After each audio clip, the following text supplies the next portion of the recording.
নমস্কার বন্ধুরা, আজকে শেয়ার করব পুষ্টিগুণে ভরপুর নতুন ধরনের সজনে শাকের রেসিপি। পুষ্টিগুণে ভরপুর হওয়া সত্ত্বেও সজনে শাক কিন্তু অনেকেই খেতে চায় না। তো একবার এভাবে রান্না করে দেখবেন, ছোট থেকে বড় সকলেই কিন্তু চেটেপুটে খাবে। তো চলুন দেখে নেওয়া যাক আজকের এই রেসিপি। বন্ধুরা, সজনে শাকের মধ্যে প্রচুর পরিমাণে কিন্তু ভিটামিন থাকে। তো এই শাক আমাদের ছোট থেকে বড় সকলেরই খাওয়া দরকার। সজনে শাক অনেকেই খেতে চায় না, তো একবার এইভাবে রান্না করে দেখবেন, গরম গরম ভাতের সঙ্গে খেতে কিন্তু অসাধারণ লাগবে। ভাতের সঙ্গে কিন্তু আর কিছুই লাগবে না। এই পদ্ধতিতে রান্না করলে প্লেটের ভাত নিমেষেই কিন্তু শেষ হয়ে যাবে। তো এই শাক রান্না করার জন্য আমি এখানে কিছুটা পরিমাণ সজনে শাক নিয়েছি।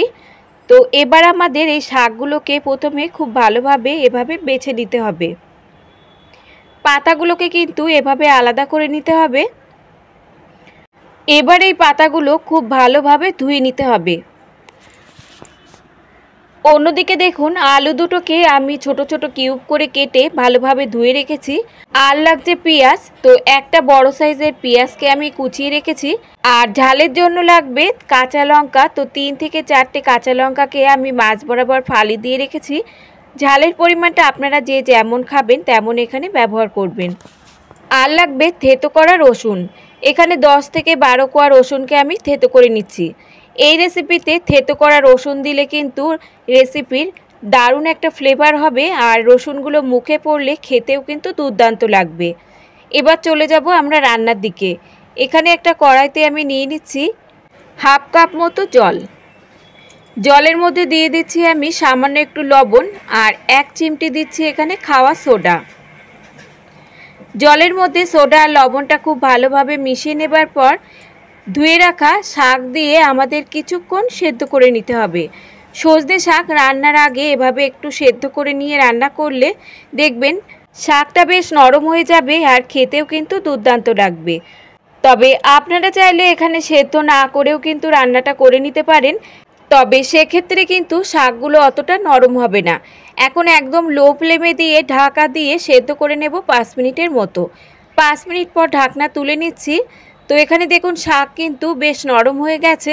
আর এই যে জলটা দেখতে পাচ্ছেন, এই জলটা কিন্তু আমরা ফেলে দেব না। এবার হাই ফ্লেমে দিয়ে কিছুক্ষণ আমরা নাড়াচাড়া করে নেব, যাতে এই শাকের মধ্যে জলটা খুব ভালোভাবে শুকিয়ে যায়।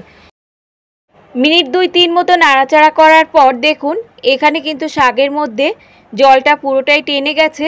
এবার শাক নামিয়ে কড়াইটা পরিষ্কার করে নিয়ে ওই কড়াইতেই দিয়ে দিচ্ছি আমি বড় 1 চামচ সর্ষের তেল। আর এই রান্নাটা সর্ষের তেল দিয়ে করলেই কিন্তু খেতে বেশি ভালো লাগবে। তেল ভালোভাবে গরম হয়ে যাবার পর কেটে রাখা আলু দিয়ে এখন কিছুক্ষণ আমাদের ভেজে নিতে হবে, যতক্ষণ না আলুতে বেশ লালচে রং ধরে যাচ্ছে। সঙ্গে সামান্য একটু লবণ আর সামান্য একটু হলুদ দিয়ে কিছুক্ষণ আলুগুলোকে ভেজে নেব। আর এই ভাজতে ভাজতেই দেখবেন বন্ধুরা, আলু কিন্তু এখানে ভালোভাবে সেদ্ধ হয়ে যাবে।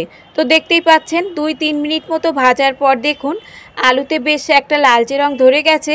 এখন এই আলুগুলোকে আমরা তুলে নেব। আর আলুগুলো কিন্তু খুব ভালোভাবে এখানে সেদ্ধ হয়ে গেছে। এখন আলুগুলো তুলে নেবার পর এই তেলের মধ্যেই ফোড়নে দিয়ে দিচ্ছি হাফ চামচ মতো গোটা জিরে, আর দিচ্ছি এখানে একটা শুকনো লঙ্কা। ফোড়ন কিছুক্ষণ ভেজে নেবার পর দিয়ে দিচ্ছি কেটে রাখা পেঁয়াজ। পেঁয়াজ দিয়ে আমাদের কিছুক্ষণ ভাজা ভাজা করে নিতে হবে, যতক্ষণ না পেঁয়াজে একটা লালচে রং ধরে যায়। এই রেসিপির জন্য কিন্তু পেঁয়াজটা একটু লালচে করে ভেজে নিতে হবে। পেঁয়াজ কিছুক্ষণ ভাজার পর দেখুন পেঁয়াজে বেশ একটা লালচে রং ধরে গেছে। এবার এর মধ্যে যোগ করে দেব থেতো করে রাখা রসুন আর কাঁচা লঙ্কা। থেতো করা রসুন আর কাঁচা লঙ্কা দিয়ে আরও 1 মিনিটের মতো ভাজা ভাজা করে নিতে হবে। বন্ধুরা, সজনে শাক একবার এই পদ্ধতিতে বানিয়ে দেখুন, খেতে এতটাই দুর্দান্ত লাগবে যে একবার বানালে কিন্তু আপনারা রোজ রোজ বানাবেন। মিনিট খানিক মতো ভেজে নেবার পর এবার সেদ্ধ করে রাখা শাক দিয়ে আমাদের আরও কিছুক্ষণ ভেজে নিতে হবে, যতক্ষণ না এই শাকের মধ্যে জলটা শুকিয়ে যায়। এর সঙ্গে যোগ করে দিচ্ছি সামান্য একটু লবণ আর খুব সামান্য পরিমাণ হলুদ গুঁড়ো। লবণ কিন্তু বুঝে ব্যবহার করতে হবে, যেহেতু শাক সেদ্ধর সময়ও দেওয়া ছিল আর আলুর মধ্যেও কিন্তু লবণ দেওয়া আছে। তো লবণটা এখানে অবশ্যই বুঝে ব্যবহার করতে হবে। এবার লো ফ্লেমে দিয়ে শাকটা কিছুক্ষণ নাড়াচাড়া করে শাকের মধ্যে জলটা শুকিয়ে নিতে হবে। তো জলটা এখানে শুকাতে থাকুক। অন্যদিকে একটা কড়াইতে নিয়ে নিচ্ছি 2 চামচ মতো পোস্তদানা। একদম লো ফ্লেমে দিয়ে পোস্তদানা কয়েক সেকেন্ডের মতো একটু নাড়াচাড়া করে ভেজে নিতে হবে। এই রেসিপিতে আপনারা পোস্তদানার পরিবর্তে বড়ির ব্যবহারও করতে পারেন। 15 থেকে 20 সেকেন্ডের মতো নাড়াচাড়া করেই কিন্তু ফ্লেমটাকে অফ করে দিতে হবে, নইলে পোস্তদানাগুলো পুড়ে গেলে সেক্ষেত্রে খেতে ভালো লাগবে না। এবার একটা ব্লেন্ডারের মধ্যে নিয়ে আধ ভাঙা করে এভাবে একটু গুঁড়ো করে নিতে হবে। খুব বেশি মিহি করে কিন্তু গুঁড়ো করতে হবে না। আর এই পোস্তদানা দেওয়ার কারণে কিন্তু শাকের টেস্ট দ্বিগুণ বেড়ে যাবে। শাকের জলটা শুকিয়ে যাবার পর এবার ভেজে রাখা আলু দিয়ে দিচ্ছি। আলু ভালোভাবে শাকের সঙ্গে মিশিয়ে নিতে হবে। আর আলু কিন্তু আমাদের আগেই সেদ্ধ করা আছে, তাই শাকটা রান্না হতে কিন্তু আমাদের আর খুব বেশি সময় লাগবে না। আলু খুব ভালোভাবে শাকের সঙ্গে মিশিয়ে নেবার পর এবার যে পোস্তদানা আমরা আধ ভাঙা করে গুঁড়ো করে রেখেছিলাম সেই পোস্তদানা যোগ করে আরও মিনিট খানেকের মতো আমাদের রান্না করে নিতে হবে। আর এই পর্যায়ে কিন্তু ফ্লেমটাকে একদম লো করে রান্না করতে হবে। শাকটা দেখতেই পাচ্ছেন তলাতে কিন্তু লেগে লেগে আসছে, তাই এই পর্যায়ে কিন্তু একদম লো ফ্লেমে দিয়ে 1 মিনিটের মতো রান্না করে নিতে হবে। মিনিট খানেক পর দেখুন শাক কিন্তু আমাদের রান্নায় একদমই রেডি। আর দেখতেই পাচ্ছেন বন্ধুরা, দেখতে কতটা লোভনীয় লাগছে, খেতেও হবে দুর্দান্ত। এবার আমি অন্য একটা পাত্রে সার্ভ করে নিচ্ছি। গরম গরম ভাতের সঙ্গে খেতে এতটাই অসাধারণ লাগবে, একদিন বানালে কিন্তু আপনারা রোজ রোজ এভাবেই বানাবেন। পুষ্টিগুণে ভরপুর সজনে শাকের এই রেসিপি ছোট থেকে বড় সকলেই কিন্তু চেটেপুটে খাবে।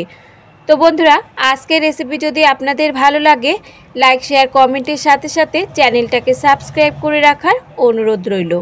আজ তাহলে এই পর্যন্ত বন্ধুরা, দেখা হবে অন্য কোনো রেসিপির সঙ্গে।